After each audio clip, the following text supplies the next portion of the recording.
So tonight, guys, we're talking about a topic, and we're going to be all over the place. We're talking about work ethic and jobs and unemployment and employment, and the world has changed on us. Like back in the 1900s, if your dad was a blacksmith, you grew up to be a blacksmith. If your dad was a banker, you learned financing and you became a financier. And if your dad was a farmer, you got the farm, you took over the farm, you extended your family heritage through that farm. Today, we have a massive disconnect. People are not adopting their family business.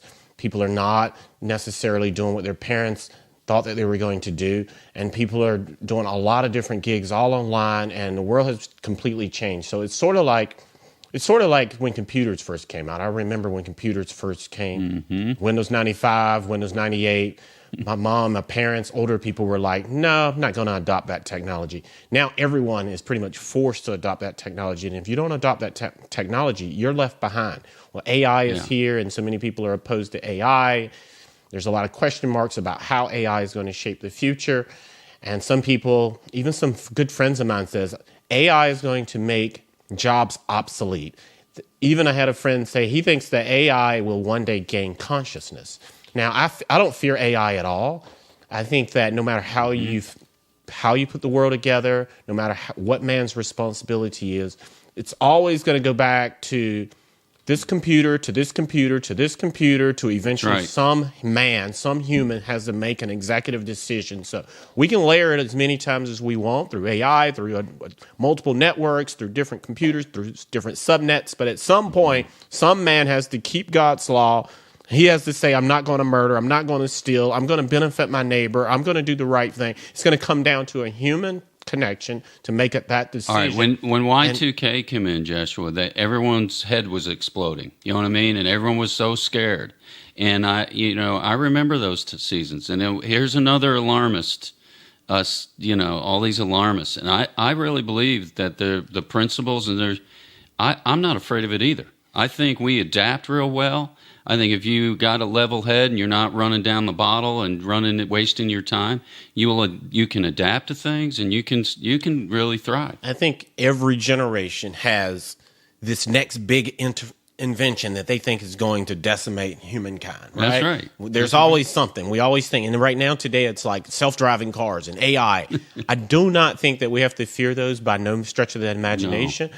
I do think that they provide a barrier for accountability. So instead of saying John Smith did this particular act, it's much easier to say, well, the computer did it. And so you have to, it's so many bureaucracy, it's like a bureaucracy between humans and the final output. And so it's sort of like our federal government. They always say this department, the USAID is, taking this amount of money, and this particular organization is taking this NGO is taking this money. Put a human name to it. Who's running this organization? Who wrote that check out? That's how I see computers, AI is like this. It kind of removes that human accountability, at least where we can actually Google their name and say, who in the world wrote this? We can just say, well, AI said this. ChatGPT said this. So anyway, AI has changed a lot. We're going to talk about work ethic, like what should you be concerned about going to work? How do you go to work? How do you treat your boss? If you're an employer like Jim and I, how do you treat your employees? Just in a changing dynamic world. So, Jim, you're an employer, like you have guys work for you. What is, like, when you hire somebody, what are, like, you're a landscaper, obviously, so you're looking for, like, dedication and stuff. But what are some things that, like, pet peeves of yours as an employer? If you hire somebody, if they do these things, they're out. What are some things? Yeah, I think if you overthink things, you're going to get in trouble. I think a lot of what you do, if you really want to succeed and you don't have entitlement mentality, you kind of can sense the recipe for success, and that is give it all you got.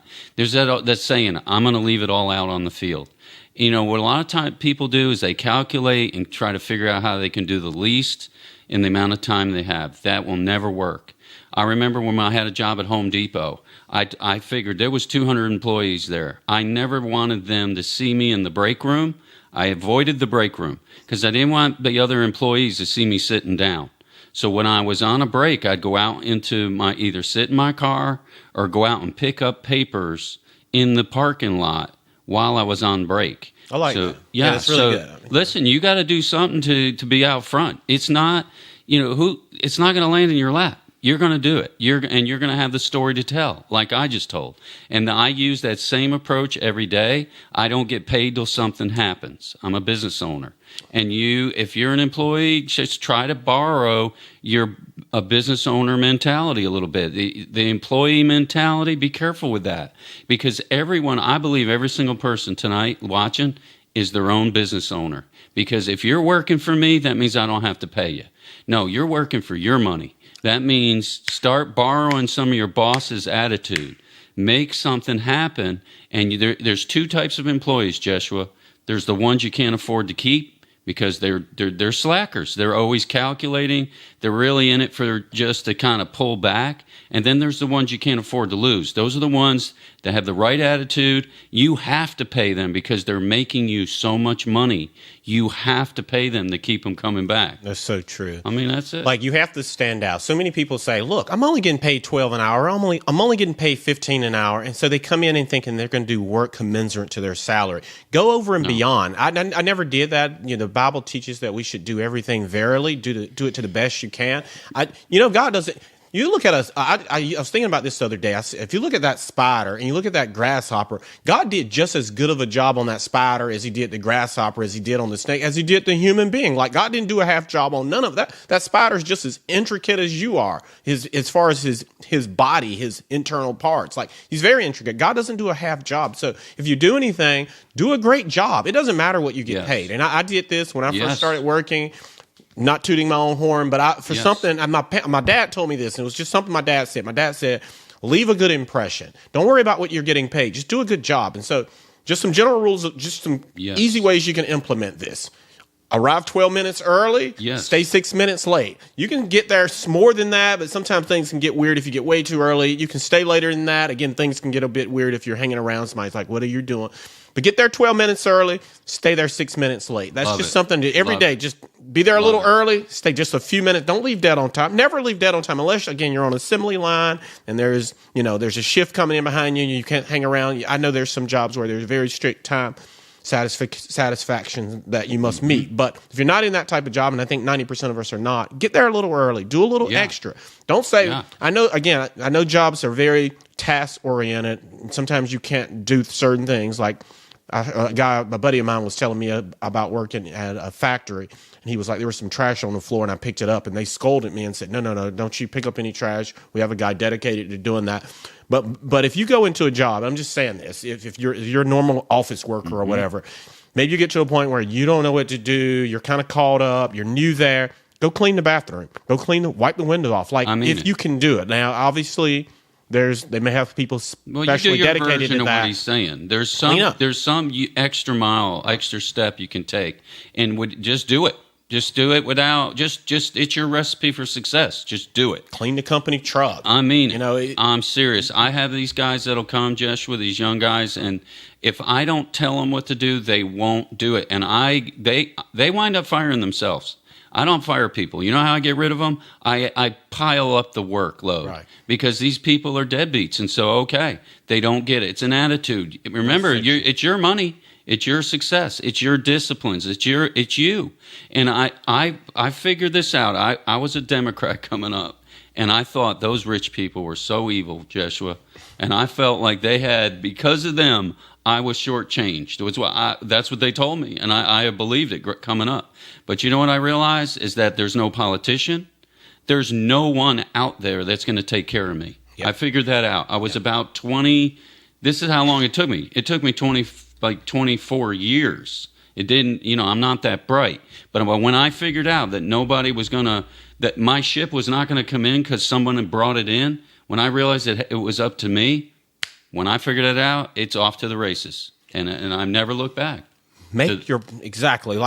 Take some accountability, take responsibility, make your presence known. When you are working somewhere and then you take a few days off, your boss should be able to walk in here and be like, I can tell he's not at work today because this didn't get done, that didn't get done, that didn't get done. Definitely. This is job security. This is you're inducing job security. I see so many people getting laid off, fired today, whatever. I know if you're in a big corporation, you're just a blip on their radar. Try to be more than a blip on the radar. Yes. There's ways to do it. Now, I get it. Some of you are going to be like, no, I don't want a brown nose. That's not me. This is not brown nosing. This is saying I'm going to be exemplary in everything I do. You can see where Daniel was exemplary when he was in Nebuchadnezzar. All of his friends, Shadrach, Meshach, and Abednego, Yes. they did just an amazing job in a heathen pagan country, in a heathen pagan culture. So, yeah, your boss may be Mr. Know-It-All. He may be a bit harsh.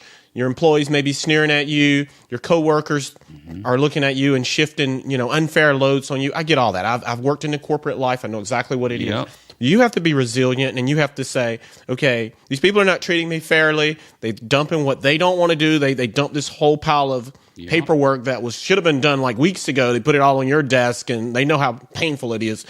Just plow through it the best you can. Just keep doing. Don't blame anyone. You don't know the structure there at that company. You don't know all the interconnections. Don't try to tell on somebody and be like, he's doing this and she's said this about me. Don't do that. Just be resilient and take it. And then if you feel like you can't take it, you go to your boss and be like, you know what, this is a little more than I want to do. Bye. And leave clean. Don't burn any bridges. Well, let me say this too. How are you going to do it? This is how I would do it, and this is how it's done. If the future you, this is the future you, is really going to have a lot to do with how you handle the present you. If the present you is a slacker and an excuse maker and a whiner, the future you is going to struggle. But if you will go across these challenges right here in the present, the future you looks real good. You better, I'm telling you, we're talking about your business. Yeah. We're talking about your money. The future you needs some of these tests. And I realize that a lot of the guys that work for me will never own their own business. You know why? They have no attitude. They cannot challenge. They cannot solve a problem. They can't think right. So they are always got to work for somebody. But the future you, if you're willing to take every challenge that comes your way and say, I'm going to give it my best. I'm going to die on the field. I'm going to lay it all out there. The future you is going to succeed. The future you has got big money in it. Right. And I mean it. I'm serious. That's how I make money today. It's because I show up, I solve problems, I make money. Right. I was thinking about this. I was talking to a teacher, and she said, it used to be a teacher could just be a teacher. She would present curriculum to the students, teach them their ABCs, teach them arithmetic, teach them English. Now she said, we're literally changing diapers. We're feeding children. They come to school with nothing. They have no clothes. We have to keep a stockpile of clothes. They need medicine. And then sometimes they need transportation, and they miss the bus and call the parents. They don't even answer the phone.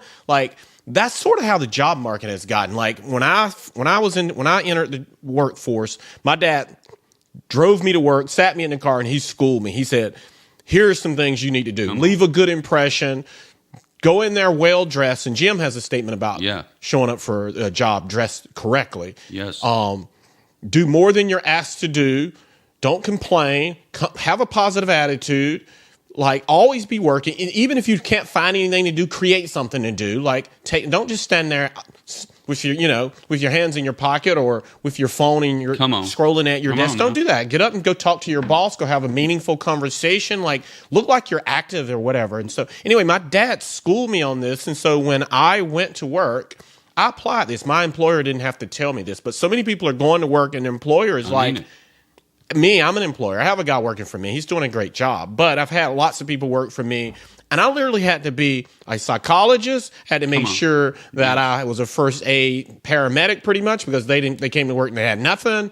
I had to deal with their relationship problems. So I had to sit down and talk to this guy about his girlfriend issues. And I had to show them how to take care of their car, and I'm out there fixing their car. I had to become this all in all to them, and literally I hired you to come here and do something for me, but in the end I'm actually doing more for you than what you're doing for me. Yes, this is ridiculous, and so many employees are doing this, and this is inflating the price of our products and inflating the price of our goods, and this is why so many products have been taken to China, to India, to all these other countries, because they have real men. They may be living in poverty, but they have real men who are schooling their children and instilling a work ethic into their future generation. So these people come in and they work. They work under terrible conditions, but they work. Whereas a lot of us Americans have gotten really overweight. We've gotten lazy. We've gotten sloppy, and we think that we're going to get rich overnight. And so we come in with this terrible work ethic, and this is just driving the cost of our products so high. And look at when you hear, this is so awesome. When you hear someone like Joshua roll that out, that's awesome. Like roll out a problem, right? Here's the truth. And this someone taught me this. And in every problem there's a hidden opportunity. So he rolls this problem out. So people are slack, they show up unprepared. Every problem. So if this is a problem in our generation, there's a hidden opportunity. You business owners, you people that the future you, take advantage of this. You get to shine right here. You get to show up early and leave a little bit later. You get to be that one that it's an opportunity. And business people think like that. Really, they're always looking for an opportunity, and usually it lies inside the problem. So just that you see problems, don't start sucking your thumb and think, oh, well, my generation's blank. But forget that. Your generation, whatever it is, there's a hidden opportunity. And I would say seize it. Seize the moment. I think right now, there is a better opportunity right now, and I'm 57. I've been in business since high school. There's a better opportunity right now to be in business and succeed than any time in my lifetime. I think so. Like, that's how you make money. You make money by doing what no one else is doing. You fill a niche in the market that no one else understands. And so, it used to be there was blue-collar jobs. This is like plumbers, electricians, mechanics, landscapers. You probably can put home building in there as well. Those are like the blue-collar jobs, didn't really require a degree, didn't really require very much education. And then you have the white-collar jobs. This is where everybody had a 9-to-5. They sat in an office cubicle, and, they did things behind a computer screen or with paperwork. Like, you can name all of them: engineering, computer programming, computer science, all those kind of jobs. But then we have, like, a third level that's greatly expanding. Now, so many people are getting rich in this department, and I just call it gigs. And most of these are like online gigs. This is like all these people are getting really good at cryptocurrency, for example. A lot of people are getting really good at like arbitrage. Arbitrage, if you don't know what arbitrage is, it's like, I'll use an example. I bought some cashews in the store at Walmart, and they were $7.99. On Amazon, these same cashews are $18.99. So some people will buy in Walmart, turn around and sell on Amazon for $18.99. This is called arbitrage. You can do this with stock exchange. Maybe if you buy stocks on the Shanghai Stock Exchange for a certain amount, you can turn around and sell them on the New York Stock Exchange for like 5 cents more. Like, so many people are making a lot of money doing that. They're making a lot of money doing Shopify, e-commerce, those kind of things. And so there's a lot of different ways to make money out there. And so if you're like stuck in your 9-to-5, stuck in your I'll just say this. If you're making $15 an hour today, you're wasting your time. There's so many ways to make way more than that. I think even Chick-fil-A is paying more than $15 an hour. No one should be making that now, not here in the state of Georgia, here in America. So, if you're in one of these monotone jobs, one of these types of jobs that is like easily repeatable, your job is on the line with AI. AI is going to take your jobs. Robots are likely going to take your job. You're doing something that can be easily duplicated. That is what AI excels at. If you do a job that requires creativity, and I told a guy, was like, AI is going to take over everything. And I was like, no, let me tell you something. AI cannot create a Mona Lisa. A Mona Lisa painting will always be valuable because it was created by one particular man with artistic value. Whatever AI creates with graphics and those kind of things, it's going to be duplicatable, and that's going to destroy the value. So go out there and learn some skills. I hire employees, and a lot of times they don't go and research anything. They don't increase their knowledge. They do not spend any time trying to learn anything. Then they come in and they think their salary is supposed to grow every year. And I'm like, if you spend a little bit of time learning and getting better at this rather than me having to school you on everything, I could, increase your salary. But if you come in and you just are satisfied with the status quo, you never improve yourself, you never get better, then your salary is going to be a bit stagnant. So, Jim, what have you seen? Like, have you seen this self-initiative from your employees to where they would become self-taught, go and learn, and then just kind of improve incrementally as they work for you? Well, have you seen that kind of? Yeah, this is one of the oldest, I guess, statements in the book, which be a self-starter. And you got to realize that somewhere in your gut, it's usually more caught than it is even taught. success. Like, you're going to succeed regardless. It's kind of like a caught thing. It's like it's almost like catching a bug or something. Like, you got to get it in your stomach. And if you want to succeed, it's got to become part of you.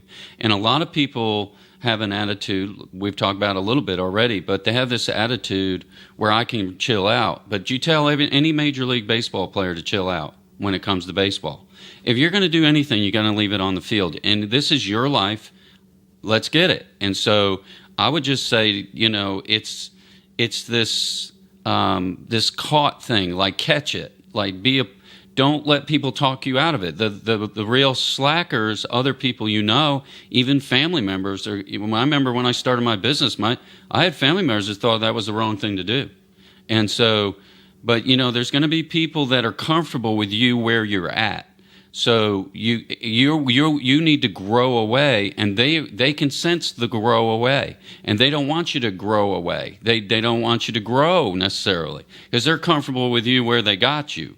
And so, but the point is that they, at the end of the day, whoever they are, even family, are they going to pay your bills? Are they the ones that are going to be able to be blamed for your failure? And will that be good enough? It's not going to be good enough. So it doesn't even matter. It's time to take a good hard look at maybe something you really, it's a caught thing. A dream that you have. Let's say you want to work with your hands, or you're real tech. Here you are on tonight. You're on this thing. So like what Jesh was saying, if there's something here, stay up a little bit later at night and figure this out. But don't chill out. Do not chill out. Be disciplined. Figure out, even in the word disciple is the word discipline. Even the disciple, if you're going to be a disciple of the Lord, you got to have some disciplines. And I think, as I went through my life, as I look back, there was many decisions I made that put disciplines in my rhythm that allow me to be where I am now. Okay, now I have a long way to go. I'm just getting started, I haven't arrived, but I know that I left. I sure enough left. I sure enough have gotten somewhere down the line, and it's because of the disciplines. It's the decisions I made. Like I'm in church on Sunday. There's certain things, whether I like it or not. I ask myself these certain questions one time, and then I solve a reoccurring problem. Am I going to go to church the rest of my life? Yes or no? If the answer is yes, that problem's off the table. Moving along. See, there's disciplines that can help you in where you're going. So figure out what are those things that keep reoccurring that trip you up, and say, maybe it's a bad habit or something. Just start getting rid of those reoccurring things, and really let that burn inside of you, that thing you're caught to succeed. Let that fuel you, because if you don't have it, there's a good chance it's not just someone's not going to provide it. It's not going to be provided. So sorry, but that's, if you get it, then you got something I don't got. Because people, they're not going to deliver success to you. It's something that's going to come from within you, and it's something that, it's just something that's caught. And I think that's important to throw out here. That's so good. As Christians, we know that we are empowered by God. But what Jim is saying, he's talking about incorporating these godly, very fruitful rhythms in your life, to where you can partner with God's order. And I say this all the time. Like, we talk about God being a God of love, a God of mercy, God of faith. Like, we talk about it. No one talks about God being a God of order. God loves order. He loves things to be done in an orderly way. And so God sometimes suspends what we would consider the orderly way, just to show you that I'm in control. It's not natural laws. But what Jim is saying is, if you understand God's order and you align yourself with that, you can go a long ways as a human being. Like, and what he's talking about is just discipline itself. Even a convicted criminal, if he's in prison cell, if he incorporates a type of mind discipline, he works out, he's in his jail cell doing 50 push-ups every morning, he can still keep his mind pretty strong with a type of discipline, even while he's in a state of suffering. So discipline goes a long ways. It does. And we're in this society where We have endless entertainment, and Yes. it's so easy to fall out of a pattern of discipline. And it could be dietary discipline, fitness. It could be your work ethic. It could be going to church. It could be your faith. It could be your prayer life. Like whatever it is, it's so easy to just fall out. And I think, I go to a church, and so many of the young people have roommates. And I think when you have roommates, as a guy, you have to match the guy. Like if you wake up at like 8 a.m. and all your roommates have already left the home and they're all out at the gym exercising, you're still laying in the bed at 8 a.m., you feel a little guilty. At least I do. I'm like, I can't be the last one to get up. I got to get up when they're getting up. Like I was like that. I was like, I can't let them see me in my pajamas. I got to be on my feet. I got to have the coffee maker going before they get up. Like you get that type of discipline. But then sometimes when you get married, all of a sudden you have no roommates. And it's real, or maybe if you're single and you move into your own apartment or whatever, it's really easy to like just kind of regress and be like, I can be a little late for work today. Like it's not gonna hurt anything. My boss is actually not there today, so he won't even know I'm late. Like it's really easy to fall into that. And then if you are like me and you're self-employed, it's really easy to do that. And so, there's different. I'll talk about Andrew Tate. He's got a lot of misogynistic content out there. Obviously, we don't agree on that. But he does talk about pain, and he talks about discipline. And when your society has been as decrepit as America is, we've gone so far. I mean it. We've gotten to the point where men don't know whether they're men, women don't know whether they're women. When you get this far, then even an influencer like Andrew Tate, who's horrible, can start saying things that actually can be beneficial for how far down the drain we are. Like I see this all the time. That's exactly right. You can go to like prison, and there can be a convicted killer in there, and the conditions can be so bad in that prison cell that even that convicted prisoner will feel like a friend all of a sudden because your conditions are so bad. So that's kind of where it is. Right. Our culture is so far gone, and I think as Christians we wake up and we're like outraged about petty things, or they may be, things we should be outraged about. But I think that we kind of are like the frog in the frying pan, and the heat's being turned up, and we're just not paying attention to how dark this world has gotten. And so we have an emergence of a lot of toxic influencers out there. A lot of them are popping some truths out there, but the underlining person is not a great person. Like they're not Christians. They're not coming from a biblical standpoint. My point is this though: incorporate some discipline in your life. You don't necessarily need these influencers to tell you. I mean, maybe you may say, I'm an influencer. I don't know, but I'm trying to influence you from a biblical standpoint. I'm not telling you to turn inward and derive your strength from your own inner workings. I'm telling you to turn to God and learn like God is a God of mercy. So have mercy. God is a God of love. So have love for people. God is a God of order. Have order in your life. Not all this chaos, not, I just don't feel like it kind of thing. Implement some discipline and go to your employer. And when you show up for work, your employer's like, this guy has a different spirit than all these others. There's something different. He's not as good. His graphics were not as great. He's not the most articulate speaker. He doesn't drive the best car out there. He doesn't even have the highest level of education. That's good. But he has a different spirit. He has a different work ethic. And that's job security. Now, you don't do it for the job security. You do it because this is your way of dispensing the gospel. You're exactly right. And there's a saying that goes like this: dress up with your attitude. Wherever you're deficient, if you have a good attitude, you can make up for it. Like, that is a perfect point. Like, let's say you're not the best technician, but you have a good attitude. That business owner and those customers are going to be looking for you. And there's a people aspect to life. None of us can get out of it. It's bothered you, it's caused you pain, and it's caused you pleasure. We're not getting out of it. But the beauty of our faith walk is God helps you with that. And God, if you'll pay attention to some of that, you can go right to the top of the people around you. And the Lord will bring you there because of the inside. You've heard this many times, most of you. Inside of each person, there's a void, a God-shaped void. It's there. And I believe it. It's there. So if you use kindness, if you use faithfulness, if you use some of the fruits of the Spirit, I'm telling you, people are looking for it, even the ones that don't know they're looking for it. So, and it says work as though unto the Lord. But those disciplines, it's in the word disciple. the word discipline. Just start being a little more disciplined. Don't be in the break room of life. Let God be fully alive. Right.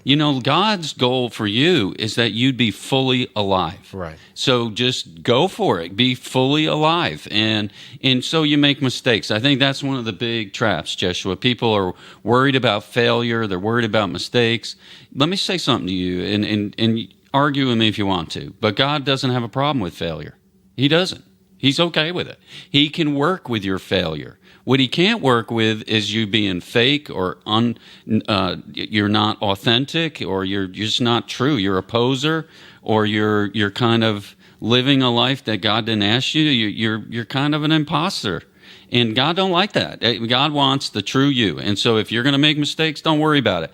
I've made today I've made mistakes. You make mistakes in business, but God's okay with that. I really believe there's a saying that goes like this: God does not want to steer a parked car. And so it's time to get moving. Roll those wheels. Let God steer the car. You got that burn. Let God put that there even. It's you. God gave you this life, so get it. And and so that attitude, dress up with your attitude. And today I was at Subway, and I was so kind to this woman making my sub, and she was slow and having trouble, and you could see she's a woman a little older than me, and but she was going to make my meal, and I was so appreciative to her, and there was 2 customers in there with me. They could not believe that I was using that verbiage. Yeah. But it's that attitude. It's dress up with your attitude. And I don't know if you're dealing with anxiety or some type of bitterness or whatever, because I deal with life. There's a saying that, and you've heard this, most of you, that bitterness and gratefulness cannot take the same place. Yeah. So it's time to even get grateful. Right. Be grateful for what you have. Show up and let your boss see that kind of edge you have. You're a special creature, like you said about the spider and the snake. God, when he made you, it was like, bam, you're a unique, one of a kind. And but let the world know it. Don't walk around with the wrong attitude. Dress up with the right attitude. Right. When I ring that doorbell, Joshua, I want that customer to know they got the whole package. And most of the time I get the job. I'm a good salesman because I know I'm not going to steal anything. I know that I like them. I like what I'm doing. I'm enjoying what I'm doing. And I know that I just know I can do it too. I have a level of God confidence, and I know I'm at the right place at the right time, and somehow they know it. And so they know I'm not into the medicating coping mechanisms and all that. Those are some of the disciplines. If you're drinking too much, if you're using things to take the edge off, be careful with some of that stuff. I had to look at all that. Little Jimmy had to look at all that. That's so good. I'll say this, and I know people will hate me for saying it. If you are a Christian, do a useful job. That may sound so simple, but do a useful job. You don't need to be working at a gas station, selling tobacco and cigarettes and vapes. You don't need to be working at a vape shop as a Christian. I'm sorry, you just don't need to be doing it. Do something that brings glory to God, that is helpful for man. I know a lot of you are in entertainment. There's some entertainment that's fine. I don't want to make a blank check for all of it, but as a Christian, you want to do something that brings glory to God and actually helps and benefits people. If you work for an insurance company and they're scamming their clients, they take the premiums all month long, but when it's time to pay out, they don't pay out. Don't work for that company, or go to them and say, hey, look, we're defrauding our clients.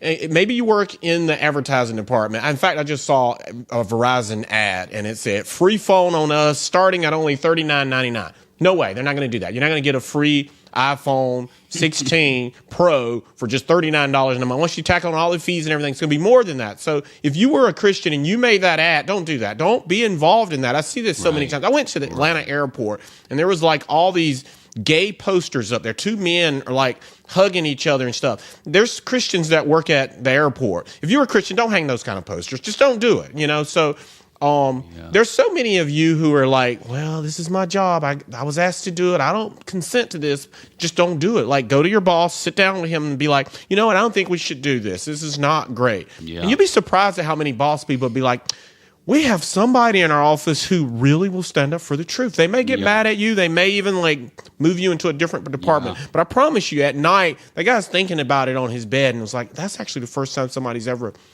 said we shouldn't do this. And I see this all the time. There's so many products out there. They're falsely advertised. There's so many gigs out there that are just not good gigs. There's people out there taking advantage of other people. We have way too many middlemen in this country. We don't have enough producers. We don't have enough shippers. And so as a result of this is what's driving the cost of everything so high in America. And so this is when we start talking about tariffs and that and everything getting off, shipped to other countries and they're building things there and then bringing it back to America. I was looking at a Ford. I think it was a particular part on a Ford vehicle. They said raw materials were brought to Ford. Ford did something with these raw materials. Then they sent them to Canada, and then a company, I think it was like a crankshaft, and it had to be like forged or something. They would forge the metal, send it back to Ford, send it back to another company in America. That company would do a few steps, and then they would send it back to Canada, and then Canada would do a little bit, and then they would ship it overseas to China, and then China would do some certain things to this part. Then it comes back to America, and then Ford does a little bit more, and then they send it to another supplier in Canada. So anyway, one particular part circled the globe 4 different times before finally it was put in your vehicle. So anyway, what I'm trying to say in that is all this is increasing the cost of everything. And one of the reasons we're doing all this is because Americans honestly have a low work ethic. We really got to do better with our work ethic. Yes. So many other countries, a lot of these people, they come out of the sticks. They came from like abject poverty. And in those conditions, they're willing to work. They're willing to stay late. They're willing to do whatever to make a little bit of money. Whereas a lot of time here in America, we have become so soft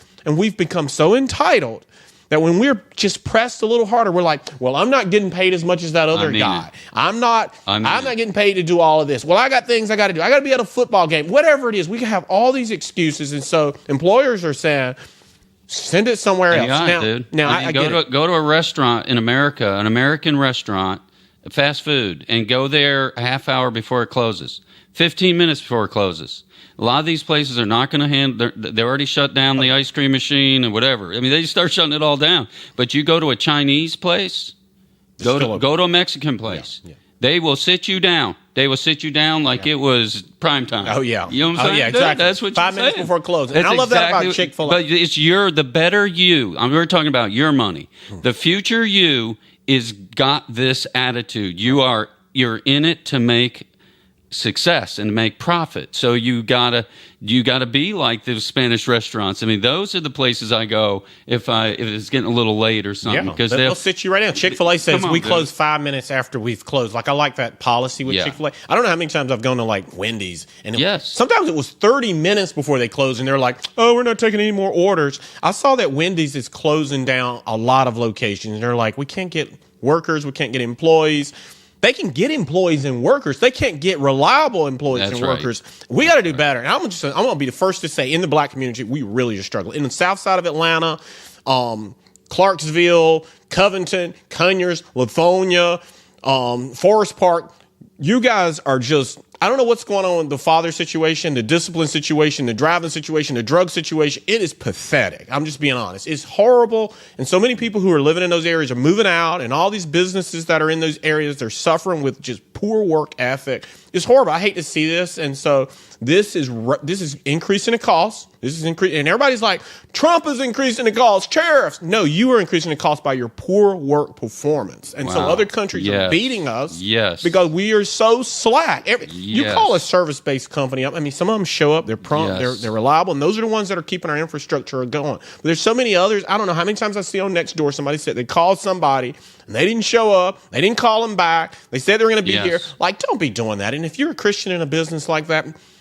have a round table discussion with whoever's in charge and be like, look, we need to change this. Be someone in your company who's making these changes. You should be like salt. You know what salt is? Salt is a preservative. Salt doesn't stop decay. It slows decay. Like, as Christians, it's not our job to evangelize the entire world. We can't turn everybody into Christians. But what we can do is slow down the decay. It's decay in the workplace. Decay in our media. Good. Like, slow it down. Do something. Don't be like, well, I might lose my job. You know, I just got this job. I got a brand new car. I got a house.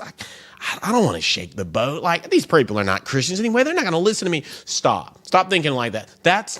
Don't say you have faith in Jesus, but act like that. You don't actually have faith in Jesus. The faith in Jesus is actionable. I think a lot of people think faith in Jesus is this fuzzy feeling where it's, oh, I love Jesus, I got it on my social media profile. No, it doesn't. Faith in Jesus means I'm not going to use the word confront my boss. I wouldn't use that word. I would just say I'm going to talk to my boss. Yes. And say, hey, look, I think that we have some ethical issues in our workplace.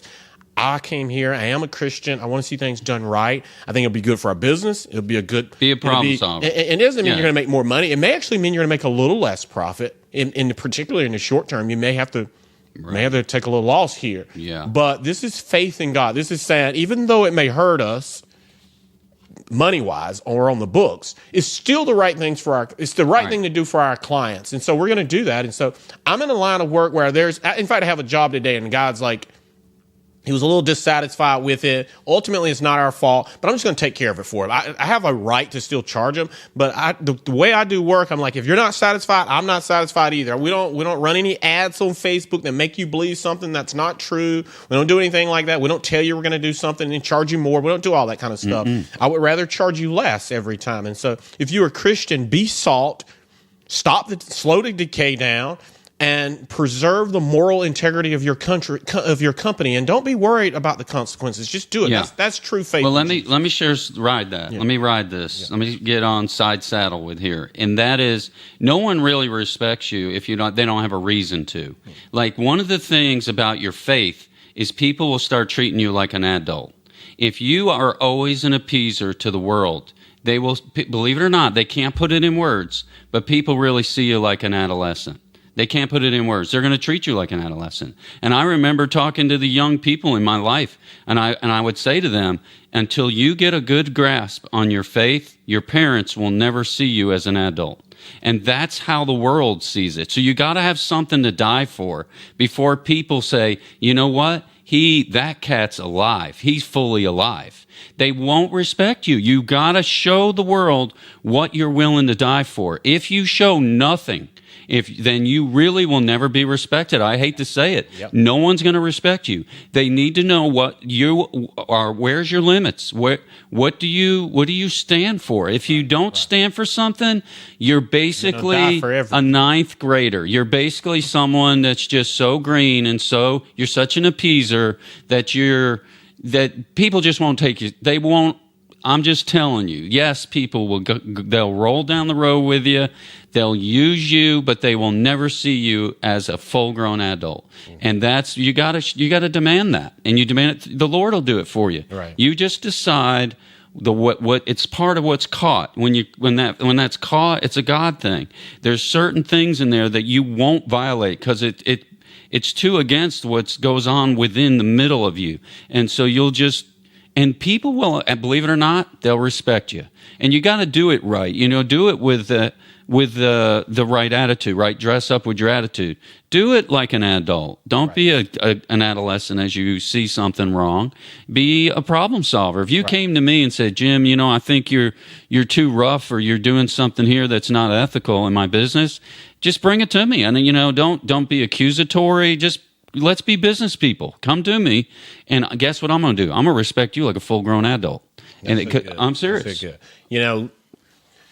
If you don't, as I said this before, a man with only one thing right, but a lot of courage, will do more good in the world than a man with everything right and no courage to stand for. So, courage is a big deal. And so you have to have courage. A lot of this happens in the workplace. He was talking about, if things are not right in the workplace, shake the boat. But you have to do it in love.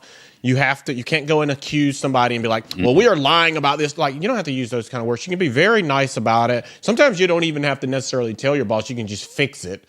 And depending on what your position is, if there's a deceptive advertisement or whatever, just fix it. If it's your job, just fix it. And then when someone starts saying something about it, be like, yeah, I think this reads better. And you have this confidence where they're like, okay, and so, and you're not doing this to get affirmation from man. You're not doing it so that your business will grow. You're doing it because it's just the right thing to do. And if God grows your business, great. If God kills your business, great. Amen. Great. Don't worry about it. So, There's going to be good consequences for doing what's good, and there's always good consequences for doing good in the eternal sense of the word. But in the short term, you can suffer. Your business may falter. Your boss may fire you. Your employees may be like talking behind your back. They may do all of that. Good. That's what the Beatitudes says. It says, blessed are those who have all kind of bad things said about them behind their back and persecuted. Right. Good. Don't worry about it. Now, you're not happy that happens, but at the same time, don't worry about it. And I'll tell you this.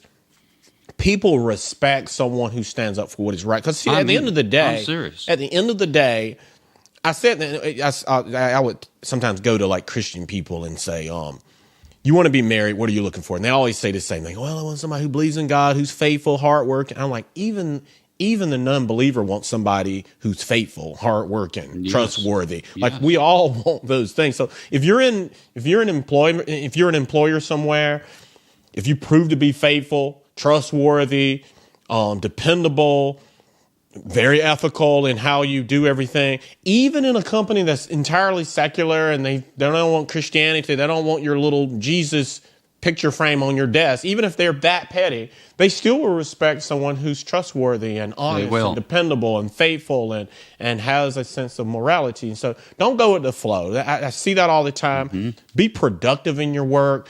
Be that one to where the employer is like, you know what, we actually are making money because he is here. Like, if he's not here, this company falls apart. Like, be that person. And so there's no reason for all these other countries to have this higher work ethic than we do. That's no reason. And so we have a breach in the way that we were raised. A lot of us do. We have absent fathers. We have parents that are strung out on drugs, and then we have our own falters. We can't keep, at some point you have to say, okay, my life is my life. I own it now. Like, maybe my parents did screw my brain up, but my life is my own life now. I'm like, what am I doing? What am I doing wrong? You can't just keep winding the clock back to how you were raised. Nope. So you got to take some self-accountability. You got to start doing better. And so this is when you start talking about tariffs and all that, the world is a huge environment. There's so many variables that go into there. It's an infinitesimal number of ways in which prices can shift and all that. But the number one thing you can do in your position is be a dependable, be a reliable, be an ethical person. And so I know a lot of you are in secular jobs and all of that, but we have this market saturation where everybody's trying to do exactly the same thing. And then there's a deficiency in a lot of structural jobs, like building roads and doing a lot of the hard work, roofing and construction and engineering and like engine repair and mechanics. And like, there's a huge deficit in a lot of those. And a lot of people are just flocking to that third category that I talked about, gigs. Let me get online and let me do crypto and let me do some kind of wild video that's going to go viral and make me a bunch of money. Like, if like Americans, this one. Exactly. But not only do I produce video content, I actually do real work too. So the more people that do real work, the lower our price is going to be. And I'm not saying any of this to lower prices. I'm just saying this is what we should be doing. And you as a Christian should be the spearhead of this. And so children, I said this before, children are a hedge against inflation. Children are a hedge against inflation because Right. I remember when I was 16, I was out doing heavy lifting, moving appliances, digging trenches. I was doing all this heavy physical laborious work that I would never do today at my age. And I was doing it next to nothing. Sometimes I did it for free. Anyway, a lot of us were raised that way. We did all of that when we were young. And so those jobs were done. Now today there's a deficit in that department. There's so many of those kind of jobs going unfilled. And I noticed that like roofers, they have more gray hair than they did when I was a kid. Like, there's old guys getting up on these roofs. Right. There's like old guys building all these homes. There's old guys out there landscaping. And as an older guy, they're saying, I don't need to be working like this. But if I do work like this, they're going to pay me, and they're going to pay me very handsomely. And so I can't do it for 20 an hour no more. I can't do it for 25. I can't even do it for 30. I got to do it for 40 or 50 or 60 because I'm old and my bones hurt and I don't want to be doing this. So anyway, but as a kid, you can find a teenager and they'll be like, sure, I'll cut that grass. I'll cut your whole lawn for $25. Like, so, but what are we doing as a country? We're not having children anymore. I'm guilty of that too. I'm single and don't have children either. But so we actually have we actually have a declining population among native-born Americans. Our population has kind of went up because we have a lot of foreign, immigration coming in. But as far as Native Americans, like people born here, when I say Native Americans, not Indians, we have a decline in population. We have fewer people having kids. And so we're all getting old at the same time. We're all getting a little slower, but all these infrastructural jobs must continue. And so the people that are in those industries, they're hiking the price. And so when the bottom blue collar workers hike their price, guess what happens? White collar workers, they need these services provided by the blue collar. They raise their costs as well. And then so everybody starts splitting off and everybody starts trying to figure out how to do crypto and do video content and some kind of freelancing. And I'm going to do some stock trading. I'm going to do some arbitrage. Arbitrage is like shorting the market. Like it's something I really don't want to do, because what happens is there's peaks and spikes in pricing, and so arbitrage kind of levels that. And so I don't like those type of businesses. I like to actually have a good product that actually benefits people. That's just me. That's what I like to do. As I get older, I have to start exploring these passive ways of making money. I totally get it, but I'm a big believer in getting out and doing something that makes a tangible difference in the world, rather than finding an opportunity, shorting the market, finding some back way to make money and that no one has found, and I make a bunch of money. And in the end, a lot of people are like maybe I found a niche that like no one has found, but I'm not really doing anything that's helping people. And it may be a get rich quick way or something, and there's very few of those that are legitimate, but there may be some. I'm not a big fan of those. If you find one that's good, go for it. But I like to do something that puts food on people's table, puts clothing on their body, gives them shelter, gives them maybe something faith related, because that's a necessity as well. There's a lot of things out there that actually define a society. COVID can come, anything can happen. These are necessary jobs. They must continue. And I like to be in that kind of industry. You become recession proof, you become depression proof, you become epidemic proof. I like to be in those kind of industries. That's just where I am. Yes. I agree with all that. And I also see that all that we said today, and we talked about the burn and all this, your future, the future you, how do you keep out of the ditch? Like, how do we get to where we're running a little negative? How can all this Christian talk and all that, how do I just stay in the lane that I know I need to be in? And this is really simple. I'm going to simplify it. See, I've been a believer since I was 9 years old, and I'm 57 now. So I've been through a lot of seasons with the church, but personally, I've been through all those years where the Lord, I've had dry spell, just like you. It wasn't a fad. I'm still with the Lord, right? But here, how do I stay in my lane? How do I know got this burn? I'm caught. I want to succeed. I know other people aren't going to deliver it for me, but I do have my faith, and it's so me and the Lord. How do I stay in my lane? Now, this is how you do it. I'm going to simplify it, and here it is. You've got an option every day, and the option is this. There's a fork in the road every day in your attitude, and here it is. You're going to be tempted, and maybe the enemy's in there, or maybe it's just your nature, human nature, fallen world, crazy world we live in, is to go down this road to the left, and this road, we're going to call it bitterness. Where every day we're tempted to go there. And if you go down that road of bitterness on your job, for any reason, down that road is where anxiety is. It's where the camp of fear is. It's where your past failures kind of illuminate and get manifested.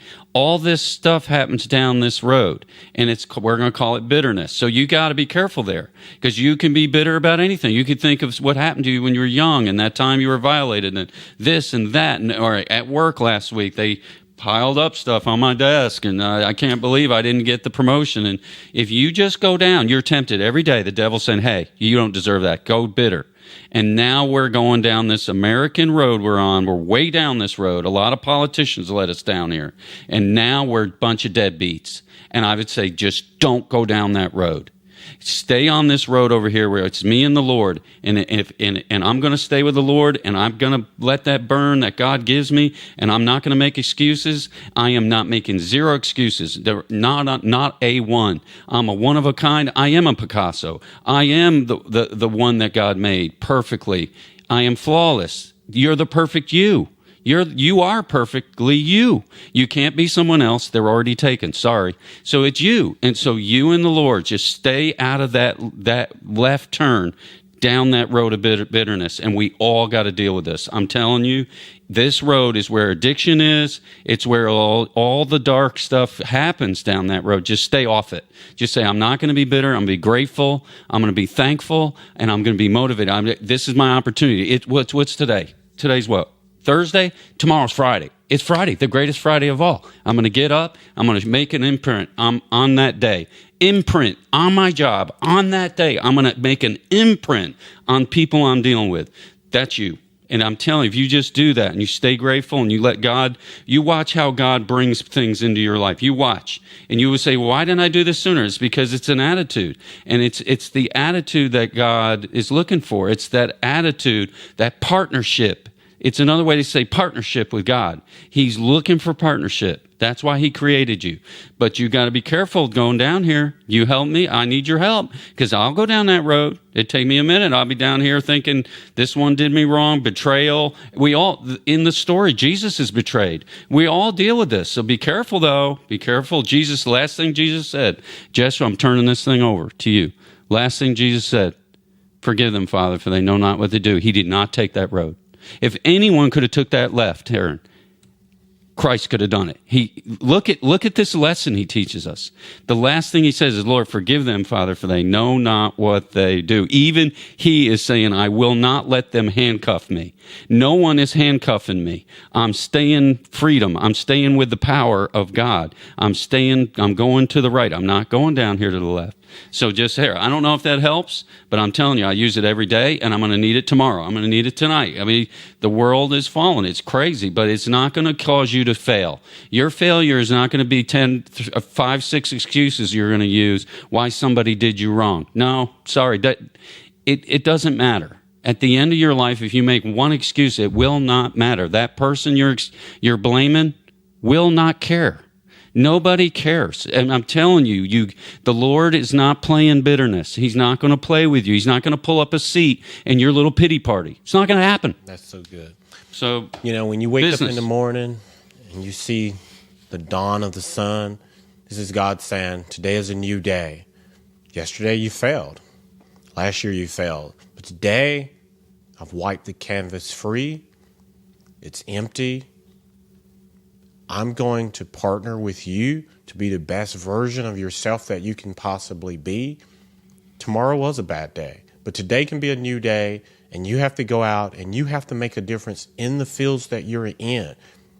God doesn't need us. He created us, and through, I use the word synchrony, which is really not a great word, but God is going to do his part. You don't have to worry about God doing his part. That's right. He will. But you got to do your part, and God has created this beautiful synchrony between him and us, and you can make a difference. Even though God is sovereign and everything is in his control, that doesn't mean that he has not allowed you to have a part. And I thought about this the other day. How many things can you change about yourself? You didn't determine your height. You didn't determine your eye color. You didn't determine your hair texture. You didn't determine your family. You didn't determine your siblings. You didn't determine what state you're born in. You didn't determine your intelligence.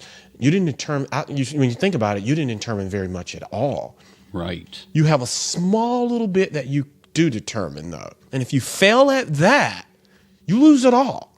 I mean it. So we're failing as a country. We really are failing. And this is why manufacturers are taking everything overseas to get other people who are failing a little less than us to get it done. I'm not trying to say American products are the worst. That's not what I'm saying. I'm just saying we're at this precipice where we are failing at so many different things, and it's dramatically impacting us in ways but then we're pointing our finger at everybody else. That's right. Their fault. That's This right. company's fault. That's Corporate right. greed, Trump, tariffs, boom, your fault. What are you doing? What are you doing in your specific line of work to be the best version of what you can, to produce the best product that you can, to produce the best business that you Definitely. can, to have the best work ethic that you can. Definitely. All of this creates a beautiful product that is simple, reliable, no recalls on it, and affordable. And if you're failing at Chick-fil-A and you're not showing up late, guess what? That chicken sandwich got more expensive. If you're not cleaning up back there, there's an outbreak of E. coli because you didn't clean anything. Now, I'm sure most of you are not in those positions, but this spirals out of control. We have to do better. There's no reason for all this failure. We're just going down, down, down, down, down. So be the salt that you're made to be. And the Bible says if the salt becomes tasteless, it's worthless. It's only good to be thrown out and trampled under. Don't be the salt that's trampled on it. That's it for this video. You guys have a good night. You got it. The future you. I'm excited for you. You're going to do it. I know you're going to. You're going to get that burn. I can't wait to see it. Hit subscribe. Thank you for watching.